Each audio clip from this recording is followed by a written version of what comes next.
L'attaque terroriste de Pama qui a causé hier la mort de 7 membres de FDS est commentée par les journaux de ce mercredi. Les quotidiens reviennent aussi sur le dénouement de la crise dans les transports routiers. La revue de presse avec Abdoul Rasmane Zongo. 8 soldats tués à Pama par une mine et le bilan est lourd, s'en afflige aujourd'hui au Faso.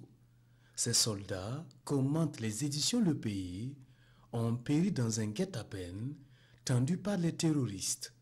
C'est la deuxième fois, se souvient amèrement Sidwaya, que des soldats sont victimes d'une mine artisanale dans cette partie orientale du Burkina.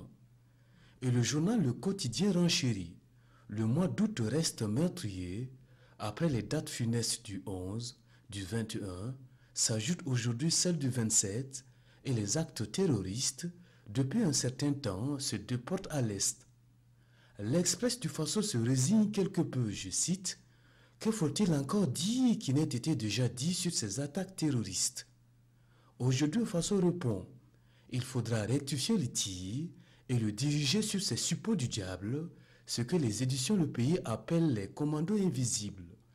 Car l'accumulation des morts pour la patrie commence à franchir le seuil du tolérable, si ce n'est déjà le cas. D'où ce message et en un mot au gouvernement, la sécurité burkinabène ne doit plus être en insécurité ou encore la défense sans défense. Justement, le gouvernement sur un tout autre registre tape fermement du poing sur la table pour se faire respecter dans la grève des chauffeurs ou des routiers, c'est selon. Cette fois-ci, c'est le Premier ministre himself, Paul Kaba-Tcheba, qui vole au secours de ces 3 ministres. Constatant la persistance de la crise entre chauffeurs routiers et transporteurs routiers, Paul Kaba-Tcheba suspend les 2 parties selon les éditions Le Pays. Et tout est mis en œuvre pour le retour à l'approvisionnement régulier du carburant sur l'étendue du territoire national.